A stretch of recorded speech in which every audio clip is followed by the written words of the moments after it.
तो महापुरुष ज्ञानेश्वर जी 15 साल में जिन्होंने ज्ञानेश्वरी लिखी, आपको मेरा निवेदन है, 100-150 रुपए का पुस्तक है, गोरखपुर गीता प्रेस का पुस्तक है ज्ञानेश्वरी, जरूर हर घर में होना चाहिए एक पुस्तक।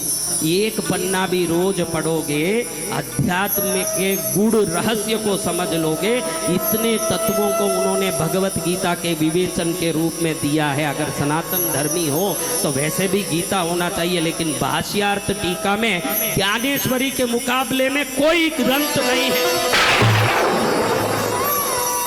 तो ये से ज्ञानेश्वर जी महाराज 21 वर्ष के हुए सन 1696, 16वें छन्नू के भी समय में एक दिन अपने बड़े भाई निवृत्तिनाथ को हाथ जोड़ के कहें, अपने छोटे भाई सोपान मुक्ता भाई को हाथ जोड़ के कहें, अब मुझे तो अखंड बनना है। क्या बनना है? अखंड बनना। अखंड बनना भैया, कैसे अखंड बनोगे? अखंड बनना, अखंड बनना यानी पिंजरे की पंछी को पूरी पृथ्वी का ब्रह्मांड का बनना है। कैसे बनना है? आप अभी तक सीमित इसलिए हो कि शरीर में हो, शरीर से मुक्त अखंड होता है। उन्होंने कहा मैं जीवित समाधि लूंगा। भैया आपका उम्र 21 है, 21 में तो आपको और बहुत कुछ करना है संसार के लिए। आप क्या जीव समाधि लोगे? बहुत हो गया। मैंने ज्ञानेश्वरी लिखा, मैंने ज्ञानेश्वरी की टीका लिखी, उससे संसार के लिए मैंने बहुत बड़ा उपहार दे दिया। जब तक ये ज्ञानेश्वरी रहेगी, इसके पाठ करने वाले रहेंगे, अबोध को बोध मिलेगा, बोध को प्रबोध मिलेगा, प्रबोध को सुबोध मिलेगा, सुबोध को मुक्त बोध मिलेगा। इतना मैंने दे दिया कि वो पा सकेंगे। अब कुछ देने पाने की कोई चीज बाकी नहीं रही। निवृत्ति भैया, इस सिद्धेश्वर महादेव के मंदिर में हम भजन करते रहे, पूजन करते रहे।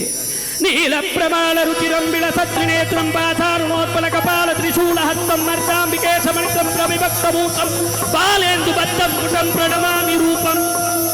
जब तक हम यहाँ रहे, ये वारकरी यात्रा को मैंने शुरू करवाई। विट्ठल विट्ठल विट्ठल विट्ठल राम कृष्ण हरि धुन को लाखों लोगों में लगवाया। ये शंकर महादेव के इस मंदिर के प्रांगण में हम रहे। इधर ही मेरा शरीर सदा के लिए रहना चाहिए। सिद्धेश्वर महादेव के मंदिर में एक प्रांगण खोदा गया, सुरंग जैसे खड्डा किया गया, और खड्डे के ऊपर रखने के लिए एक पत्थर की तख्ती तैयार की गई। 21 वर्ष के बालक, देखो आप लोग कहते हो कि कोई बच्चा चोरी कर ले, कोई बच्चा लुच्ची लफंगाई कर ले, तो माँ कहती है कि अभी तो 21 वर्ष का है, बाबा क्या जानता है, मेरा छोटा बच्चा गलती कर दिया, माफ करो।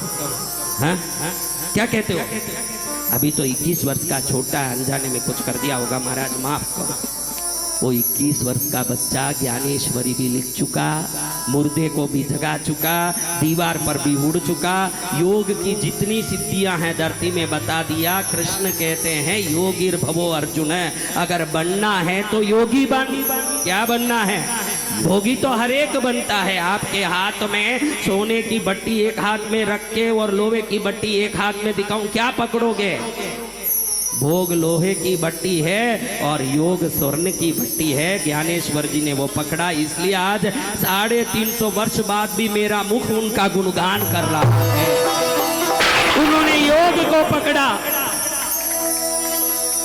शुभ दिन आया, 21 वर्ष का उम्र उस समय पूरा हो रहा था।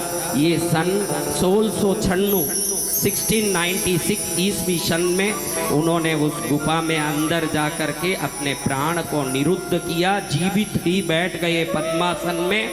ऊपर से गांव के लोग बबक बगक के रो रहे थे। जिन्होंने इन बच्चों पर अत्याचार किए वो भी बबक बगक पे रो रहे थे कि हमने बहुत बड़ी गलती की। बच्चों ने, चारों ने अंतिम समय तक समाजपतियों के प्रण को पूरा किया। चारों ने कभी विवाह नहीं किया, संतान उत्पन्न नहीं किया। चारों ये महापुरुषों में ज्ञानेश्वर जी जैसे ही नीचे बैठे, एक दिव्य कांति उनके शरीर से योग सिद्धि के कारण प्रकट होने लगी। चारों तरफ से आभा मंडल में एक सूर्य की दिव्य प्रकाश फैलने लगी और चारों तरफ उस गुफा से प्रकाश निकल के ऊपर जाने लगी। निवृत्तिनाथ उसी समय राम कृष्ण हरि राम कृष्ण हरि राम कृष्ण हरि करते करते ऊपर तख्ती लगा दिए। वो संत जीवित ही वट वृक्ष बन गए, जिस जड़ के नीचे आज भी दुनिया के कई शाखाएं और पत्ते फैल करके दुनिया को मंगल कर रहा है। इस कथा को कहने के पीछे ये की तात्पर्य था मेरा कि संत ऐसे होते हैं जो अपने चरित्र और शक्ति से विश्व का मंगल की कामना करके घर घर में शुद्धता, श्रेष्ठता, सुख, शांति, समृद्धि कैसे पहुंच सके, इसके लिए अखंड प्रयत्न करते हैं।